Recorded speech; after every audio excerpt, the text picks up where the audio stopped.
Hey everybody, from Beantown to your town, this is Matthew Burris, here for Matt's World, another video that I'm doing. It's been a long time since I did Matt's World. In fact, the last time I did Matt's World was with this little person right here. Welcome back to the show, Prema. Thanks. Yeah, actually we just did an episode of Maddie and the Dog. So check that out over on Kevin Offer's channel, youtube.com/Kevin Offer. Episode 6 of Maddie and the Dog, and Prema's on there, and she gives her thoughts on the Red Sox and as well as other sports as well. And so we're here, and we got some Reds hard iced tea, part of the 12-pack of Reds. There's Reds apple and there's Red strawberry ale, and she liked the strawberry, and now she's tasting the hard iced tea. So drinking it also out of a nice wine glass. So cheers. Cheers.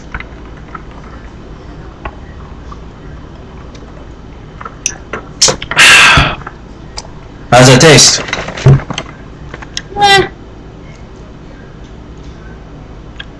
I don't know. This tastes like alcohol. You still like it, or? Doesn't really taste like iced tea. Well, it's hard iced tea. Mm. Well, do you like it better than the strawberry ale, or do you still like the strawberry ale better than this? I think I like strawberry ale better. Okay. Alright then. So, on this episode, we're going to be, by the way, Prema's eating some cheesy breadsticks from Domino's. We're going to be talking about pro wrestling, because Prema is a huge pro wrestling fan, and I was and still am to this day, although I watch TNA more than I watch WWE, but, we're still wrestling fans, and in our last video, we talked a little bit about pro wrestling towards the end. So we're going to talk about wrestling. So when did you become a fan of the pro wrestling? I started watching it. I think it was the end of 1996. Oh, the end of '96. Well, it was still in the cartoon phase. It was still in the cartoon show phase, but they still had some wrestlers that could go. They still had like Undertaker. They had Vader. They had Shawn Michaels. Mick Foley just came in there, and they had Bret Hart, Owen Hart, British Bulldog, and of course Stone Cold Steve Austin. Yeah. Yeah. So also, when you started so who got you into watching pro wrestling? My brother.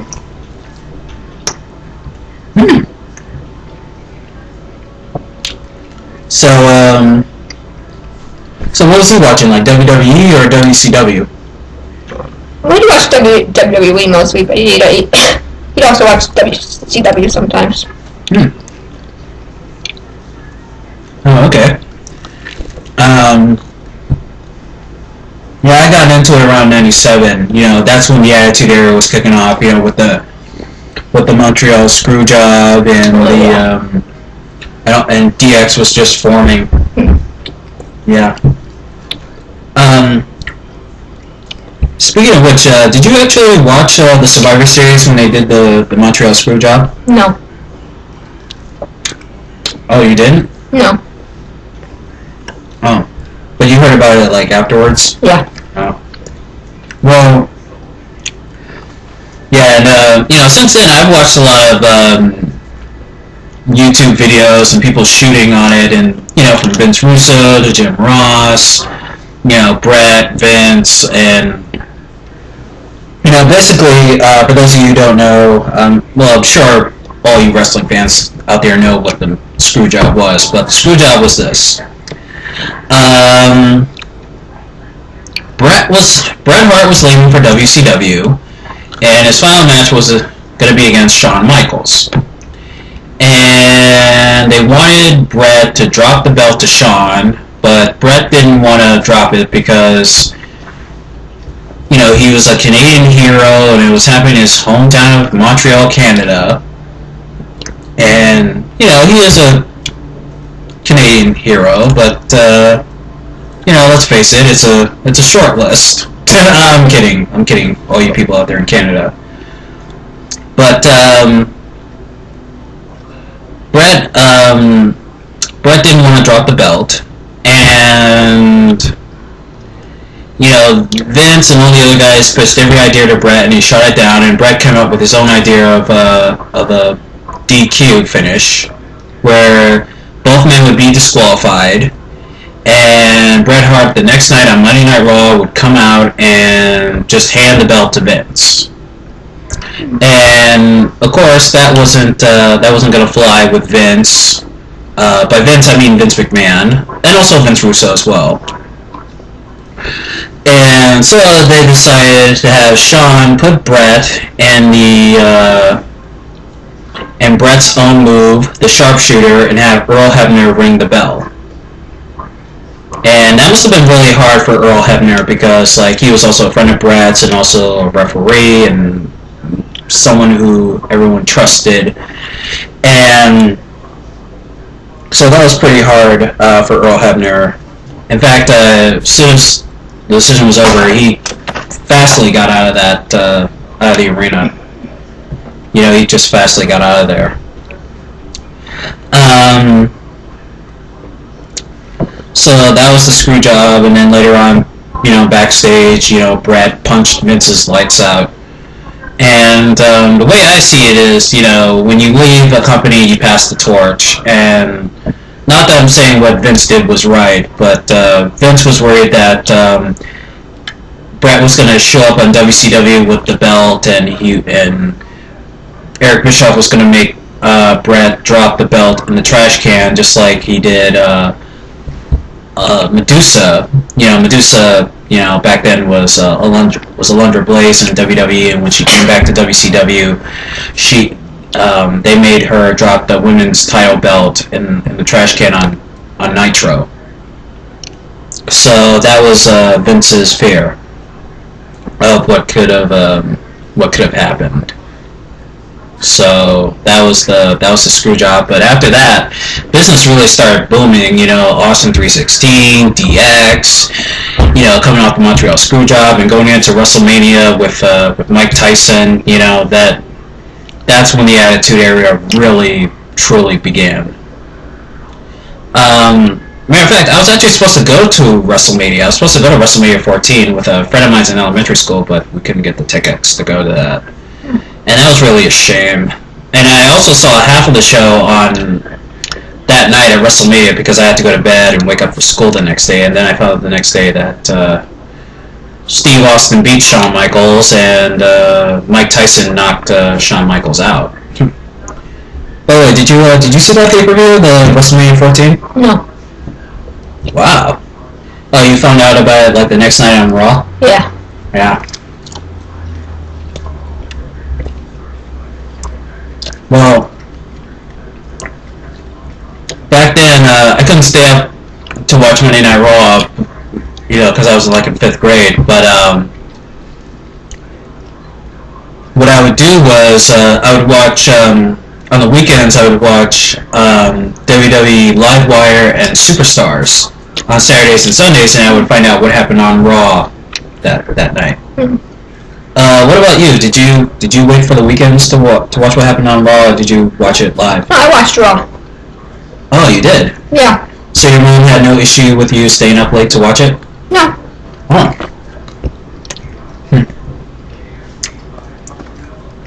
Oh, that's nice.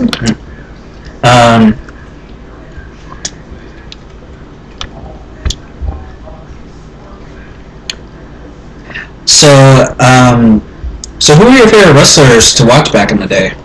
I like Stone Cold. Anyone else? I like Bret Hart before when he was around. Huh. What about the rest of the Hart family, like Davey Boy and Owen and Jim Neidhart? Yeah, I like them. Mm-hmm.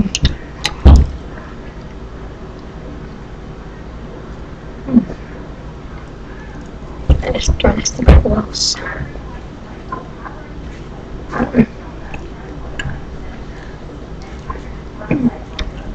What about the NWO? Yeah, I like them. Mm-hmm.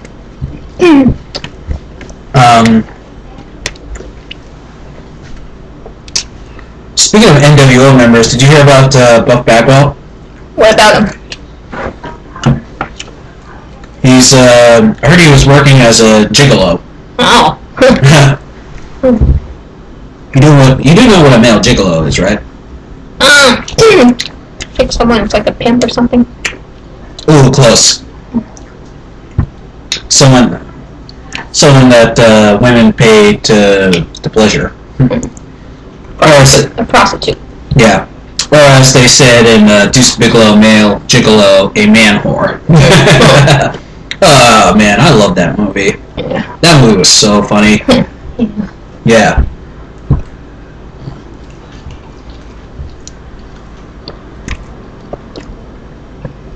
But it's kind of a shame what happened to Buff Bagwell, because I was a huge fan of Buff Bagwell, and he was one of my favorite wrestlers back in the day, and I actually thought he could have been the world champion. Yeah. I mean, he's been a tag champion, he's been a television champion, he was the United States heavyweight champion, but never the world heavyweight champion. Yeah. What did you think of Buff Bagwell? He was okay. Remember when him and his mom won the tag team titles? No. Yeah, remember he had his mom as his tag team partner? No. Oh. Yeah, that's because he had that beef with Scott Steiner. Oh. Yeah.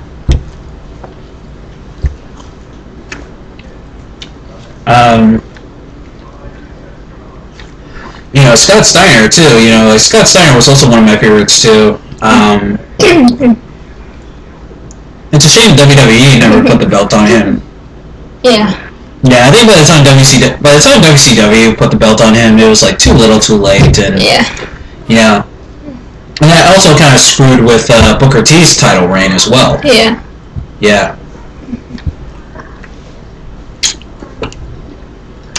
So you want the other piece there, or?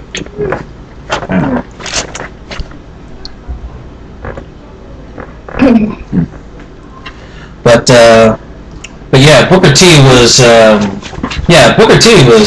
a great world champion himself. In fact, the night that he won the title, I guess you could call that another screw job. That was all real, because Vince Russo, when he was writing for WCW, he wanted the belt to go on Booker T instead of Hulk Hogan. So that's why he made Jeff Jarrett lie down for Hogan. Yeah. And of course he did that little rant afterwards, and then of course the rest is history, Booker becoming world champion. Yeah. Though I didn't like how they would put the belt on him and then take the belt off him and then put the belt back on him. Yeah. Yeah, it's like, they really did screw with, with his momentum being world champion. Especially, seeing as how he was like the only second African American to win the WCW World Heavyweight title. With the first one being Ron Simmons. Oh yeah. Yeah, when he beat Vader.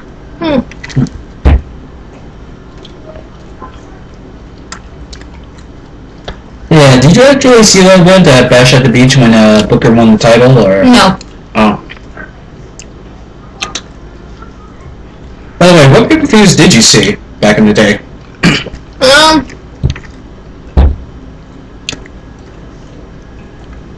I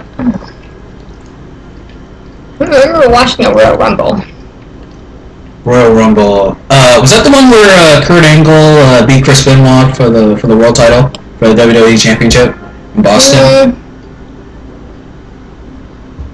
That was it, right? I don't know, but I watched the one where Stone Cold in the Royal Rumble. Remember that? Oh yeah, that's when he won the title. Then he fought The Rock at WrestleMania 17, and then and then he turned villain. He became a villain and he teamed up with Vince. Yeah. Yeah, I remember that one. I think it was the Royal Rumble. It ended in like a controversy. I think it was like with The Rock and The Big Show or somebody. They both like fell out of the ring at the same time, and they couldn't decide who won. No, Stone Cold won that. Yeah. Yeah. But you know, the Royal Rumble, man, it's separated from other battle royals, and I think it's really one of the greatest battle royals ever in pro wrestling. You know, 30 men over the top rope, and them come out every 1 minute. I think it's 2 minutes. Well, yeah, every 2 minutes. Yeah.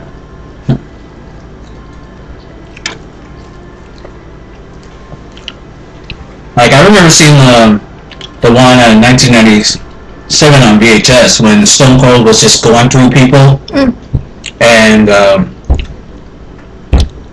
I remember the moment when Bret Hart's music hit and went, and he just looked up, like, he was like, what? And then as soon as he saw him, he just went, come on, bring it on, baby. Yep. He just said, bring it on. I also remember the Royal Rumble in 1998 when, Stone Cold won that one too, and Mike Tyson was there. Like he was in the box seats, and also that was the one where The Undertaker and Shawn Michaels had their casket match, and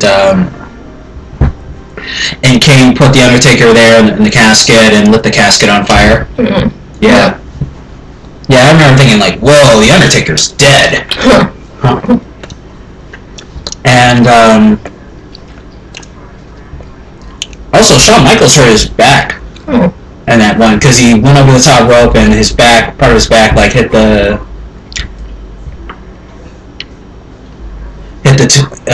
the casket, and that's why he couldn't do the match at No Way Out because he was injured, and that was one of the last times he would ever be in wrestling because of the injured back. Oh, yeah. Yeah.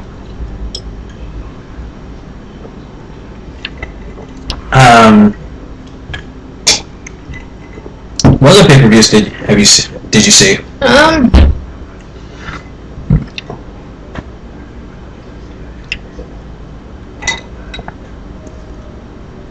can't remember.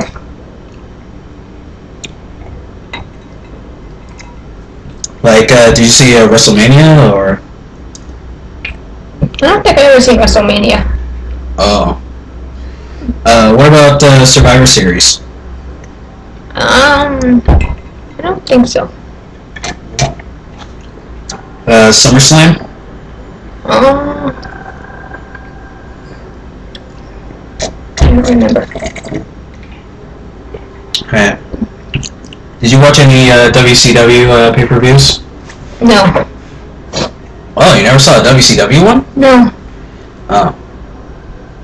Yeah, you want some more breadsticks? Or? Okay. Okay. Yeah, here you go. Just stare them apart. Okay. Yeah, I saw some WCW ones. In fact, the last WCW pay-per-view I saw was Fall Brawl. No, wait, not Fall Brawl. Super Bowl 8. That was the one when Flair and Hogan were in the title match, and David Flair was revealed as a new member of the NWO. Yeah, I remember that one. Yeah. That was the last WCW pay-per-view I ordered. Yeah.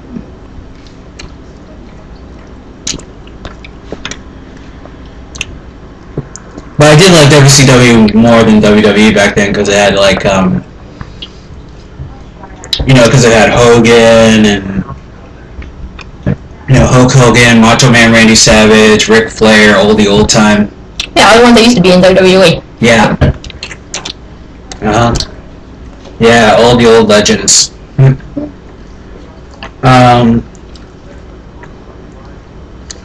Also, what other wrestling organizations did you watch? I'd watch ECW. Oh. Yeah, you said that you used to watch them at midnight, right? Yeah. What day would they come on at midnight? It was Friday night. Oh, Friday night at midnight? Yeah. Was it like was this before or like after they got on TNN? I don't remember. I don't remember what channel it was on. Oh. Because TNN, which is now Spike TV, that's when what they were on. Oh. Uh-huh.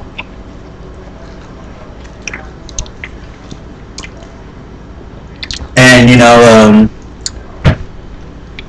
it's funny how nowadays like everyone just worships ECW because and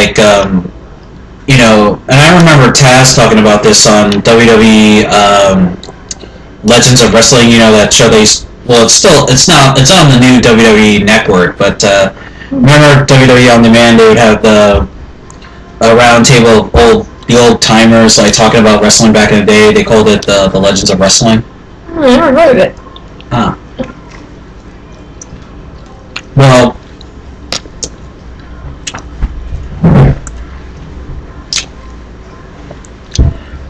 they were talking about subjects in wrestling and stuff, and they were talking about the old territory days, which was our mom's generation. Sorry, moms, we don't mean to age you. But this was in the 60s and the 70s, with the Bruno Sammartinos, the Superstar Billy Grahams, Superfly Jimmy Snuka, Terry Funk, actually the whole Funk family, Dory Funk, and Dory Funk Jr., and Terry Funk, and the Briscoe brothers as well. But in the territorial days, it was like, every wrestling organization had their own territories, and they would stay in their territories. Yeah. And the wrestlers,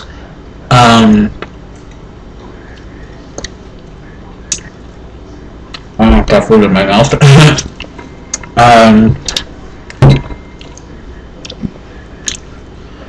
What they would do is they would work a territory for a certain amount of time, and then they would go down to another territory,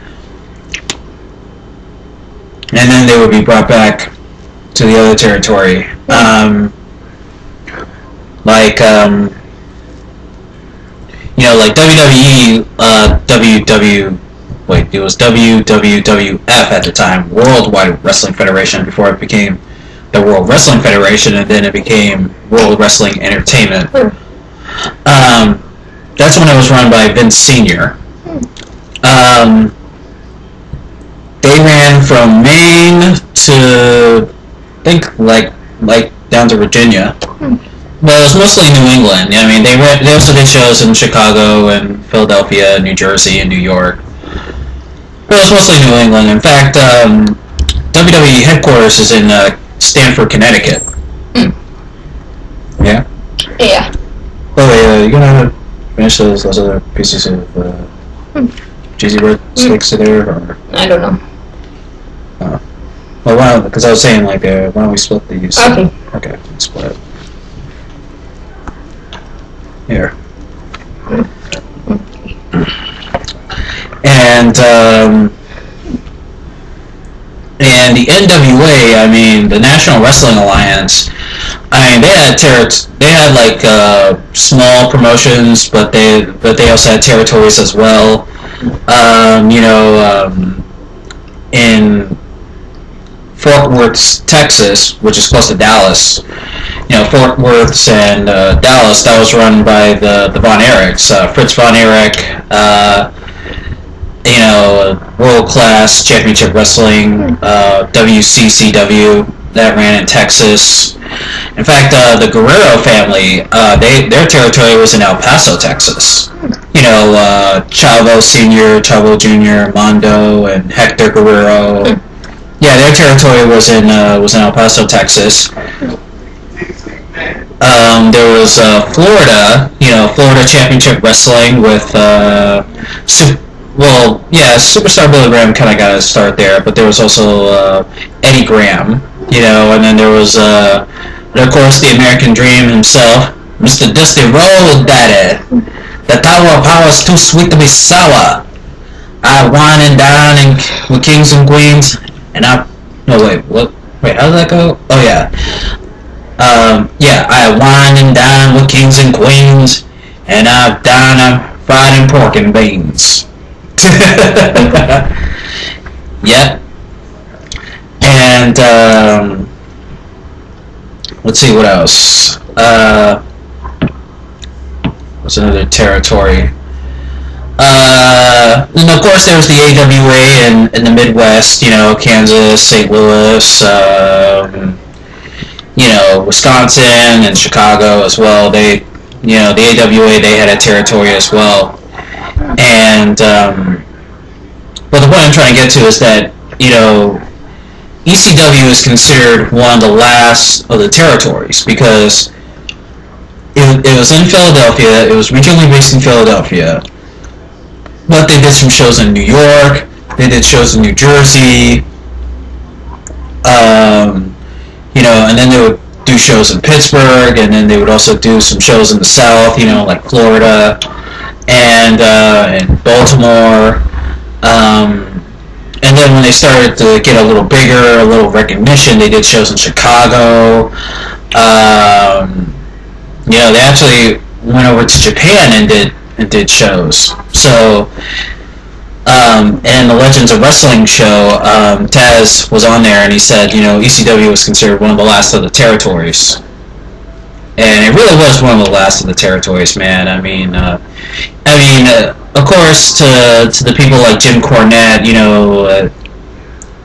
Cornette kind of gives ECW its respect because of Eddie Guerrero, Chris Benoit, Perry Saturn, Dean Malenko, and Mick Foley and Terry Funk. But he's not too big of a fan of the hardcore style. You remember setting the table on fire and putting people through the tables and the thumbtacks and the barbed wire and all that stuff. In fact, in one match, Mick Foley actually Terry Funk actually set Mick Foley on fire. And Terry Funk got set on fire, too. Yeah, but they also had some good wrestlers. If you look back at the old ECW clips with Benoit, Malenko, and Guerrero, they didn't participate in too many, blood matches or street fights or anything. They had some real wrestling. Because they had also come from Japan as well. They wrestled in other places like Mexico and Europe and what have you. But they also came from Japan, New Japan Pro Wrestling, and, and they were real wrestlers as well. They were real wrestlers. What style of wrestling do you prefer? The hardcore style or the traditional wrestling style? Like technical wrestling and stuff? I don't know, they're both good.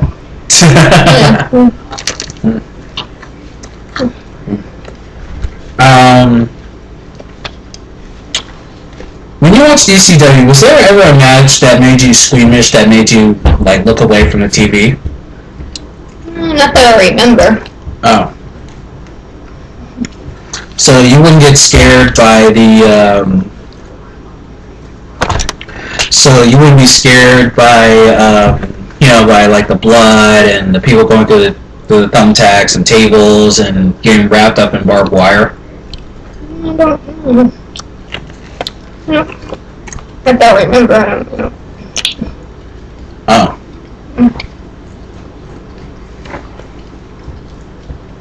Oh, okay.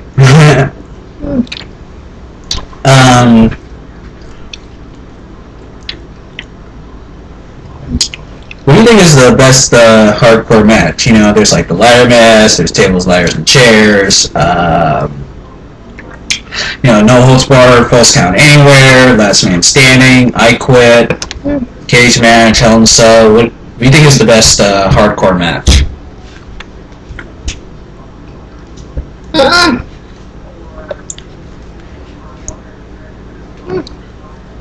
They're all good. I don't like watching False Count Anywhere because it's when they fight in the back.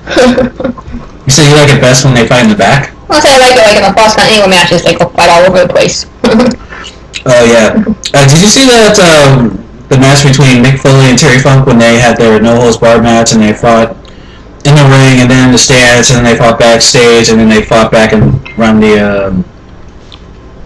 And they fought back around ringside? I don't think so. Oh, I'll show you that match on YouTube.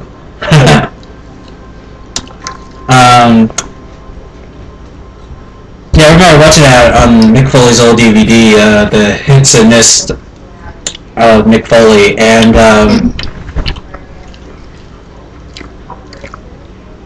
I actually remember seeing clips of that match on Livewire.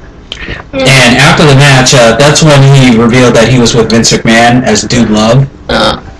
And they were playing Dude Love's music, and Vince McMahon came out, and he's like strutting and dancing with them. And you know how Dude Love used to get up, and he would do the the whole between the legs dance right there. And so he would do that, and I remember Vince McMahon doing that, and Jim Ross goes, "Oh, good God, who does he think he is, Dick Clark?" And I remember Stone Cold looking at him like, "What?" He's just looking at him like, "What?" Yeah, that was the same look he gave when, I don't know if you remember when him and Dude Love were tag team champions when they beat Bret Hart, I mean not Bret, but Owen Hart and Davey Boy for the tag team titles. I don't remember.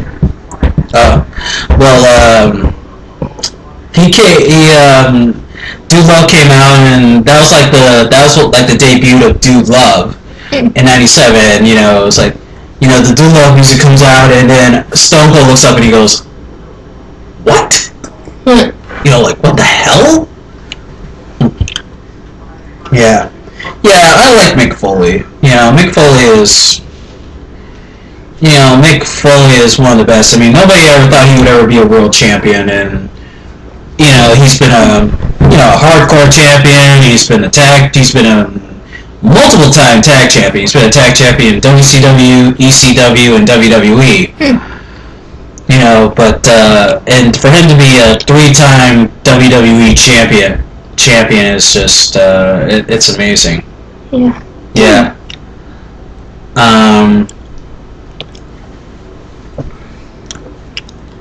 Yeah, he also does stand-up comedy too. Oh. Yeah, he does stand-up. Yeah. Actually, you might want to sit back a little further so people can get a better view of your face. Let me just... Sorry, folks. We're not perfect here. Yeah, that's a little better. But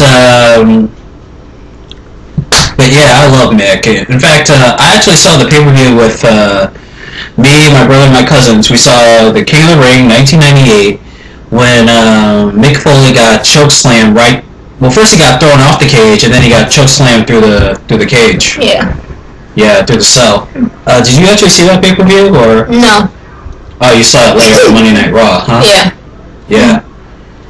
Well, the part where he fell through the cage door, that was actually real, like, because the cage on the roof, it broke. Yeah. And the chair, as he was going down, smacked him in the face as he was going down. He really did have a concussion, and of course we all know that that famous image of having the tooth coming from the nose. Oh, I don't remember that. You don't remember the tooth from the nose? No. That's been showed. Oh, damn, Prema. For someone who's a wrestling fan, you sure don't remember a lot. By the way, want another Reds?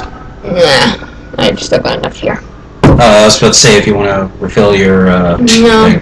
Alright, well, I'm going to refill mine up a little bit. Yeah. There we go. But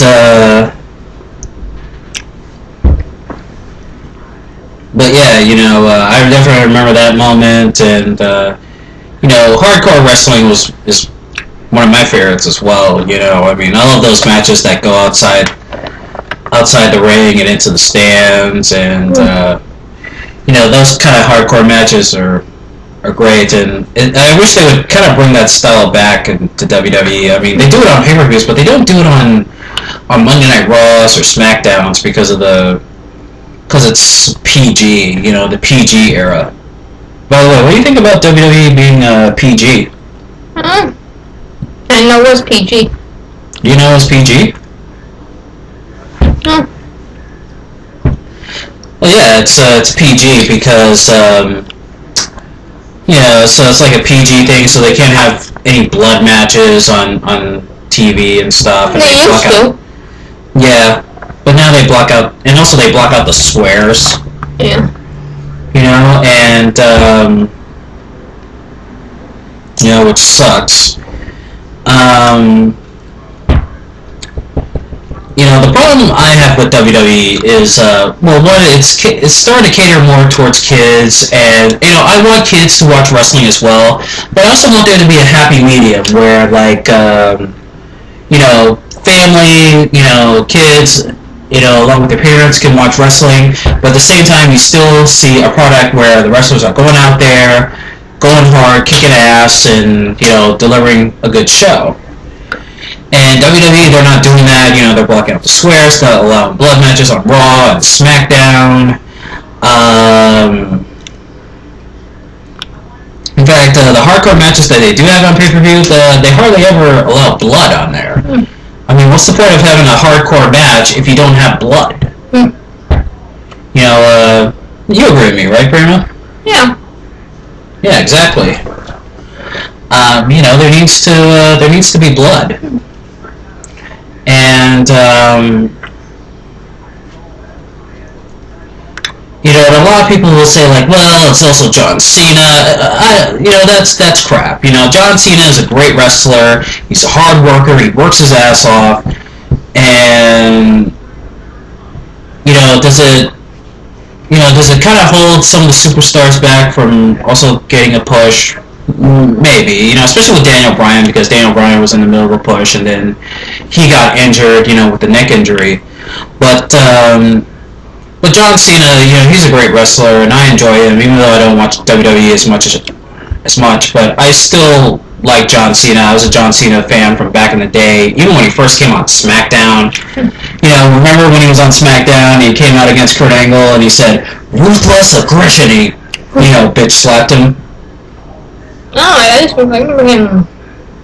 I don't know if I remember that, but I remember when he first came, and I think he'd wear tights. Yeah, he wore tights, yeah. Yeah, that was him. Yeah. And, so, John Cena is not the one to blame.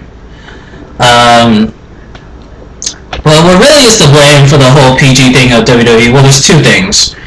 One, Linda McMahon ran for office in Connecticut, so there was like this scare of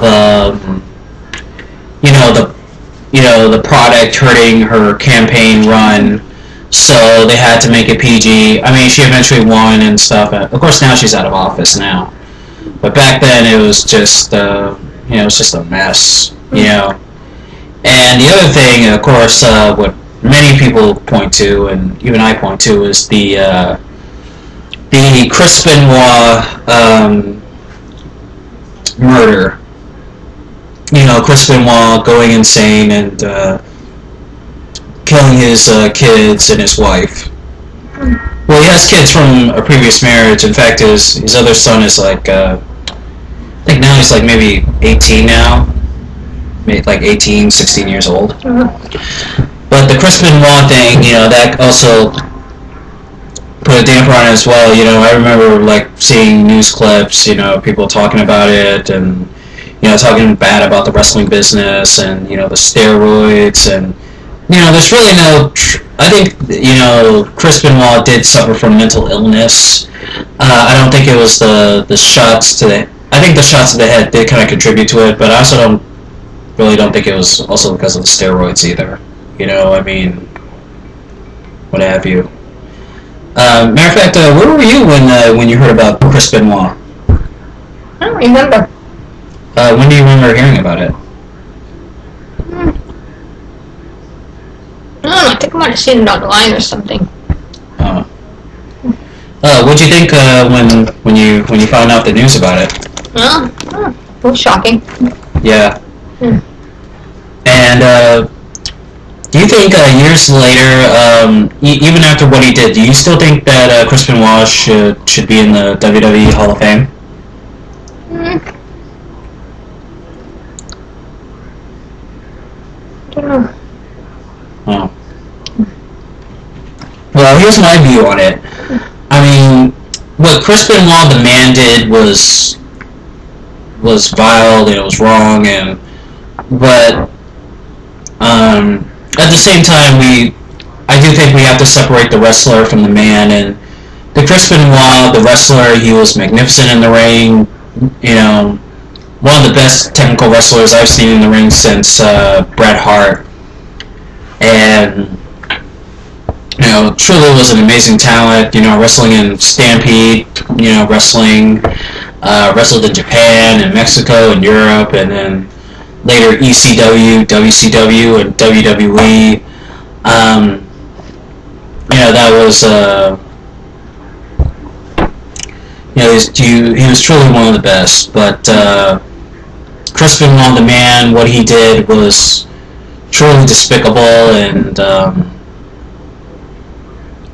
it was truly despicable and shocking. But like I said, I think it was mental illness as well, and we have mental illness, of course, Asperger's syndrome, and I think hopefully now in the years since then, and also because of recently with the passing of Robin Williams, hopefully this will open a dialogue for mental illness, especially in the black community. I mean, the black community doesn't really consider mental illness a big thing. They kind of consider it as a white man's perversion, but I can speak for myself when I say it's not a black thing, it's not a white thing, it's a brain thing, and hopefully this will open a dialogue. And also in much lighter news, did you know that Scott Hall's son Cody is wrestling as well? No. Yeah, his son Cody Hall. He's wrestling on the Independents, and hopefully he'll be a WWE star himself. Yeah. Yeah. Hey, you wanna refill? No, I'm fine. Oh, because your glass is looking pretty low.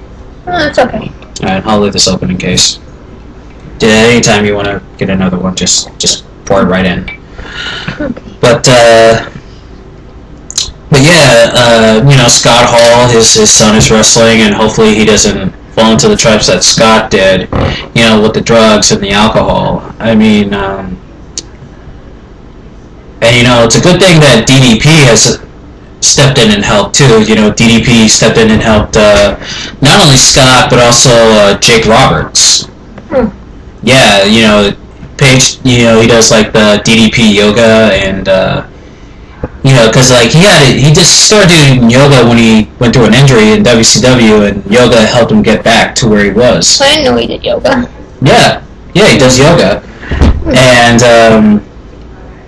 it's like a little combination of yoga, Pilates, and some martial arts as well.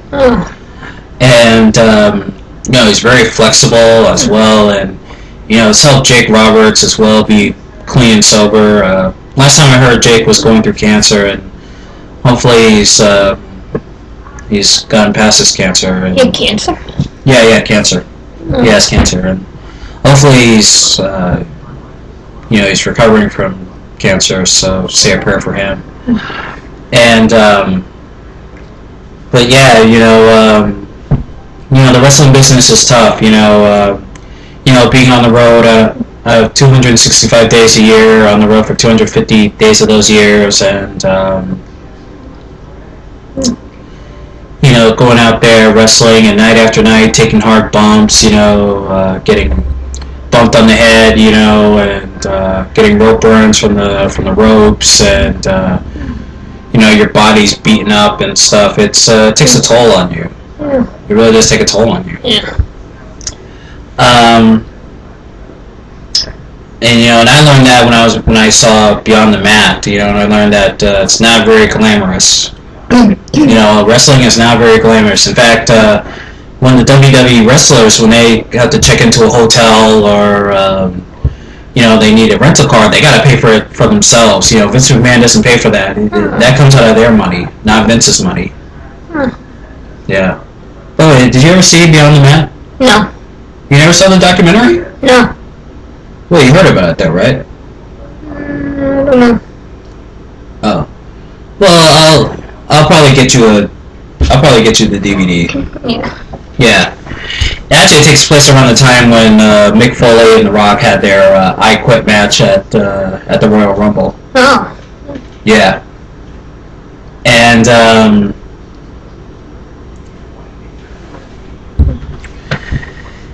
I learned a lot about the wrestling business then, and in fact, the person who did the documentary, he was a huge wrestling fan growing up back in the day. Yeah, he was a huge fan of Jake Roberts and a huge fan of Terry Funk. Don't worry about the screen going black. It's still recording. Just gotta tell it right there.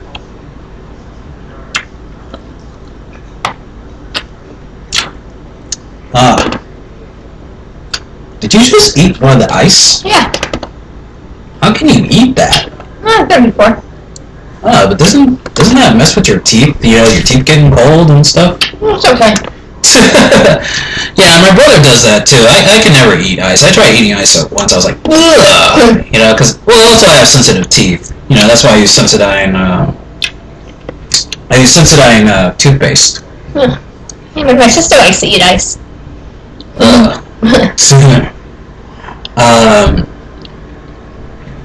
And also, this might be a little hard to hear for you skeptics out there, but wrestlers do get hurt. You do get hurt out there. That ring out there, that's not a trampoline. You can get whiplash, you can get concussions. If you land wrongly, you could wind up getting injured. In fact, in the old days, during the territorial days when there were more, wrestling training camps, one of the golden rules was that when you got into wrestling was take care of your opponent's body as if it was your own, because if he got hurt, then that cost him money and he couldn't feed his family, and that could also cost you money if you were going into a program. Yeah. Yeah. So, actually, I think you would make a good pro wrestler. Yeah, you like wrestling, you have a passion for it, you like watching it, and remember that chop you gave me in the in the train station today? Yeah. Yeah. Hey, why don't you give me another one? No, come on. Right back to do with the shirt off here. No, go ahead. Just give me a hard chop across the chest. Oh! Of course, it wasn't that hard, but I appreciate it. Yeah. Did your brother ever do any wrestling moves on you? A few times. Did he ever put you on the sharpshooter? I think so. I think he might have done something like that. Alright, what about the figure 4 leg lock? Yeah, I think he might have done that. I forget. What about the camel clutch? I forget what that is. When you sit on your opponent's back and you put his arms right there and you pull it back on the head? No, I don't think he did that. Oh. Like a power bomb in the bed once. Oh yeah, you told me he power bombed you on the bed. Yeah. I needed a pile driver. My head hit the floor instead of the cushion. Oh yeah, you said you hurt your back, right? Yeah. Like when you felt the pain, was it through your spine or did it hurt all over? I think it was through my spine. Oh. Oh, did you cry or? I think. How long were you in the hospital for? I didn't go to the hospital. You didn't go to the hospital? No. Wow. So, what did you do? Just stay in bed, or? I don't know what I did. I don't know if it was that bad. It was just... I just remember my back was sore, but then I was all right. Oh. Yeah. Did your mom must have really yelled at her room.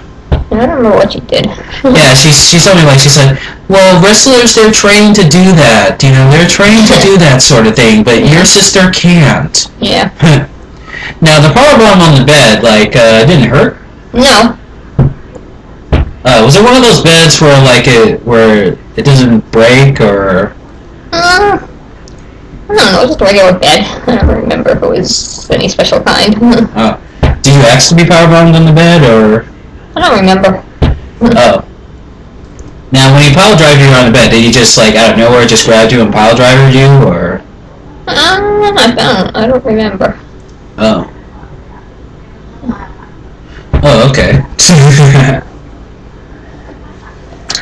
But also, what do you think about TNA wrestling? It's good. Yeah. Who do you like in TNA?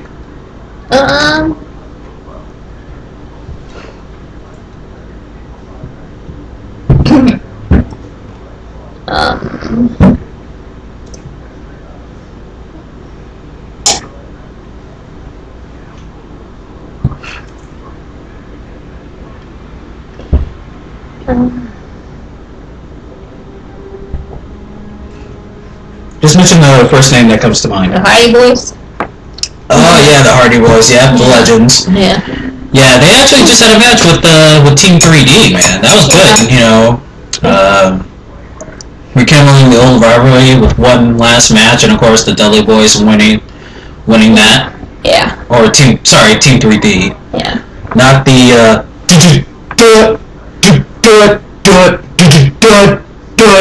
smack me upside the head. What? Smack me upside the head. Dudley Boys. Yeah, we're doing the old Dudley Boys thing when Bubba Ray would like say, he would try to say Dudley Boys, but then he would stutter, and then Devon would smack him behind the head. I don't remember that. You don't remember that when they first came to WWE? No. Yeah. And yeah, I remember that. And let's see what else. What do you think about Austin Aries? He's good. Yeah. What about Samoa Joe? Yeah, he's good. Yeah, I like Samoa Joe. I saw the first time I saw Samoa Joe was at the Bound for Glory pay-per-view when sorry, not Bound for Glory, but it was one of the other pay-per-views when he fought Sanjay Dutt. Yeah. Yeah, when I saw Samoa Joe, I was like, wow, this guy's like it's like an MMA fighter. Yeah. Yeah, he has that UFC style, with the kicks and the submissions and stuff like that. Yeah. And he actually practices MMA himself. Yeah, I was actually thinking about this a few days ago. I was thinking, like, man, people like to say, like, all those wrestlers that can't really fight, but some of them can fight, man. Some of them do boxing, some of them do MMA, stuff. Like CM Punk. CM Punk can fight. Yeah. He looks little, but he practices jiu-jitsu. He's a Gracie jiu-jitsu guy, and he can fight. Daniel Bryan, he can also fight. Samoa Joe can fight. Let's see, who else? Taz can definitely fight. Yeah. Yeah, especially as a matter of fact, he would have been great for old school UFC. Back when there was no rules, or the only rules were like no eye gouging and no biting. Oh. But Taz, man, he would have been a great UFC fighter back in the day because he was, because he also has a background in judo. Yeah. Yeah, he's a real life judoka. Matter of fact, do you know what Taz's real name is? No. Peter Sinercha. Huh. Oh. No, it doesn't sound like... Yeah, he's Italian. Yeah, and he actually did grow up in Red Hook, New York, Brooklyn. Oh. Yeah. Do you know what Hulk Hogan's real name is? Terry Bollea? Yeah, Terry Bollea. Alright, what about Triple H's real name? Paul Levesque. Yeah, Paul Levesque. Let's see. Just trying to think of another guy. Do you know what Daniel Bryan's real name is? Bryan Danielson. Yeah, I actually thought I would trip you up with that one. Yeah, I actually thought I would trip you up with that one. Do you know Steve Austin's real name? It was Steve. It was like Steve. Close, it's Steve. Yeah, Steve Allen or Steve. Nope, Steve Williams. Yeah. Actually, there's a you know the wrestler Dr. Death, Steve Williams, right? Kind of. Yeah, he was in WWE for a while. Mm-hmm. Well, you see, Steve Austin's real name is Steve Williams, and when he went to World Class, which was turning into, it went from World Class to, I forgot the name of the other. They changed the promotion to. Yeah, it went from. They went from World Class Championship Wrestling to another promotion with Jerry Jarrett. Jeff Jarrett's father brought the promotion. But Steve Austin, when he came in, he said, they said, hey, listen, it was Dutch Mantel, the booker. He said, listen, we're going to change your name to Steve Austin. He goes, why? And Stone Cold is like, well, why Steve Austin? Because that's the $1 Million Man, Steve Austin. And he goes, no, we're changing your name to Steve Austin because there's already another wrestler called Steve Williams, Dr. Death. Oh, yeah. And we're calling it Austin because, from Austin, Texas. Yeah. Oh, he's from Victoria, Texas. Yeah. Yeah.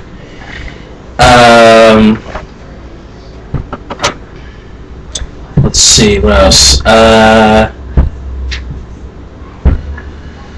Trying to think of another name I could probably trip you up on. Do you know what Shawn Michaels' real name is? Is it Michael Higginbottom? Oh, yes!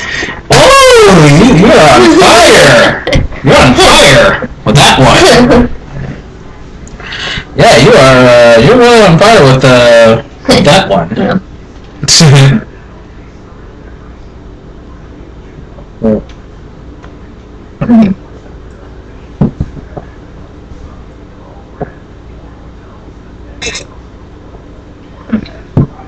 There.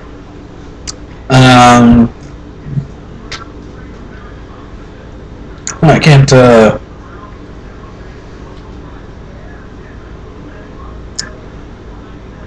Oh, do you know what the Undertaker's real name is?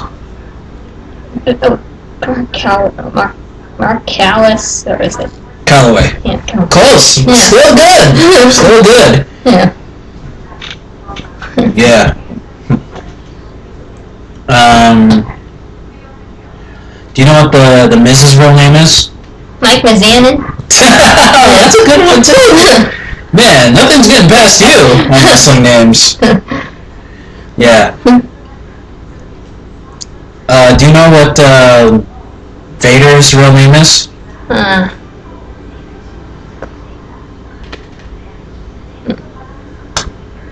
I don't know.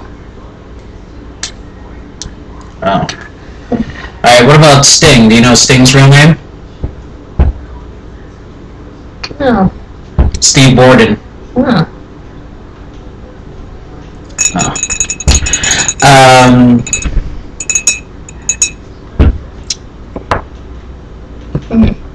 Oh, okay.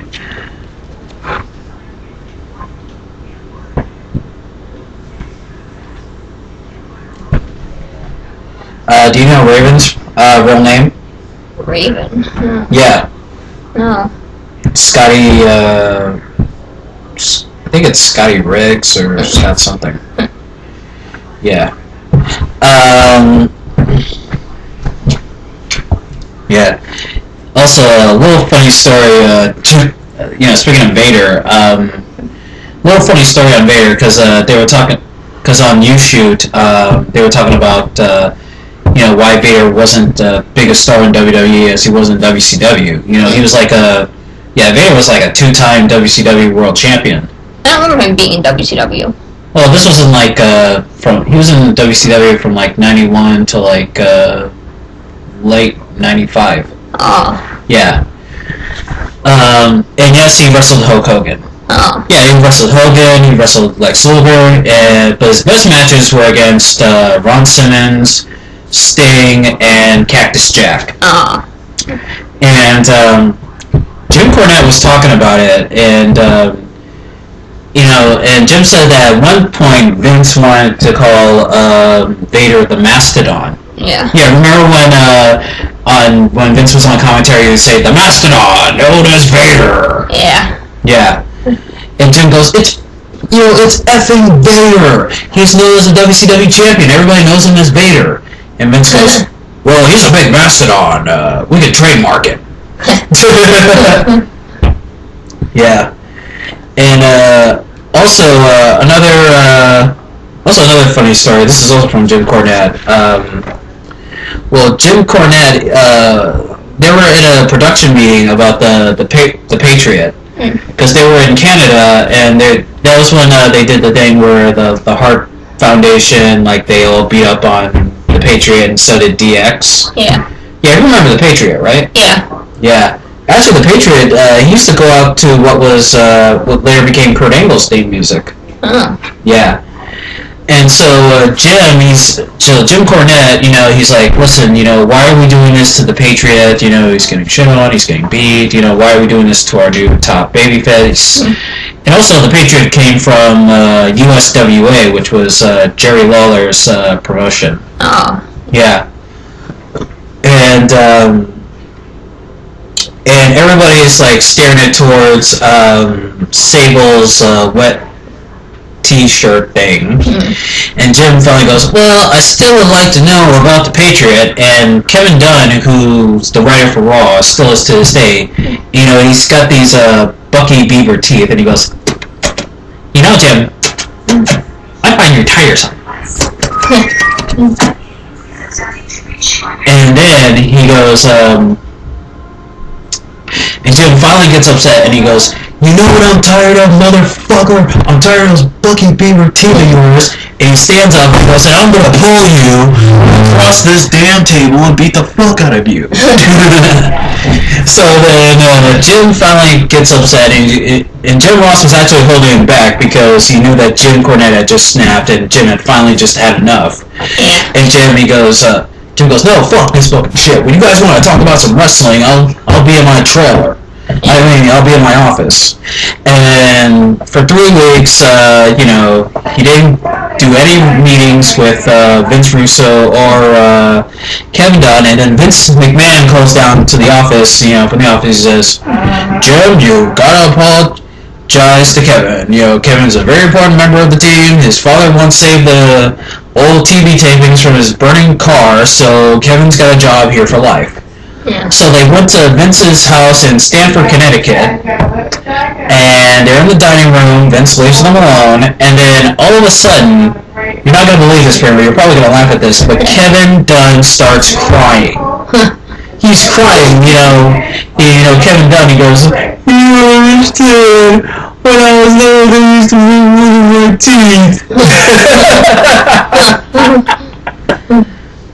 Oh, yeah. Yeah, man, that was Jim Cornette.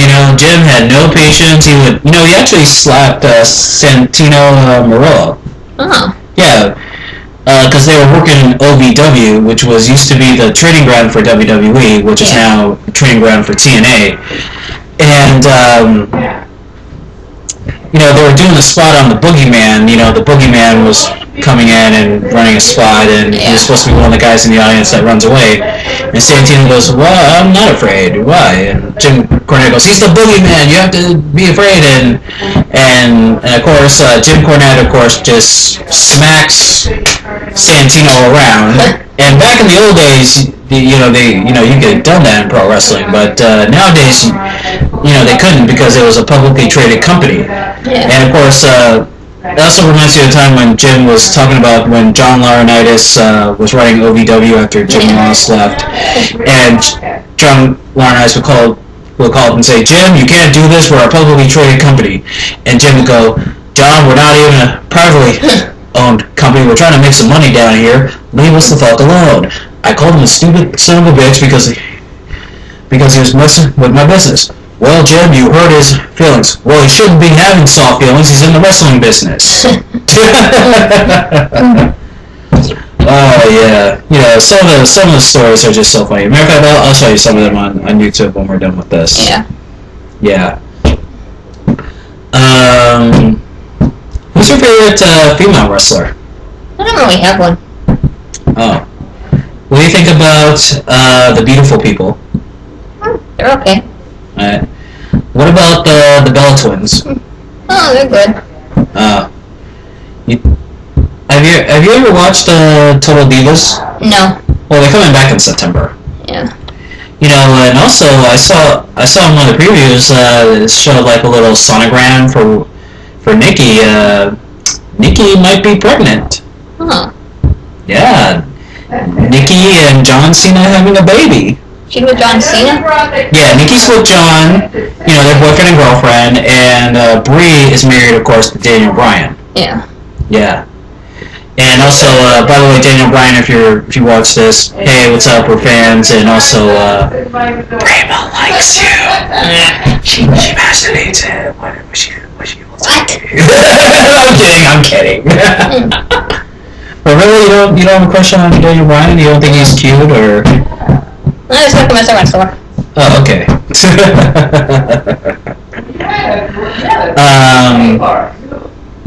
Hey, remember last time when we were here? We did the yes chant. Yeah. Hey, you want to do it again? I don't know. Yeah, let's do it again. 1, 2, 3.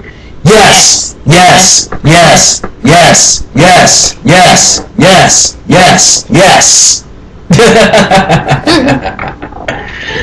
We did it much. Right. Yeah, we did it much longer than. Oh, wait. Sorry, folks, are messing around with the camera there. But it was, it was great. Talking about some wrestling there, and next time don't be such a stranger. I need some material for my videos and stuff. Yeah. But wait, you gonna finish that off, or? I don't know. Okay. Well, it was nice having you on the show again, and you're still one of my best friends, and I love you. I love you too. Alright, well, that's it. And go to youtube.com/beanboy617 to check out the show, and hope you enjoyed it, and peace out.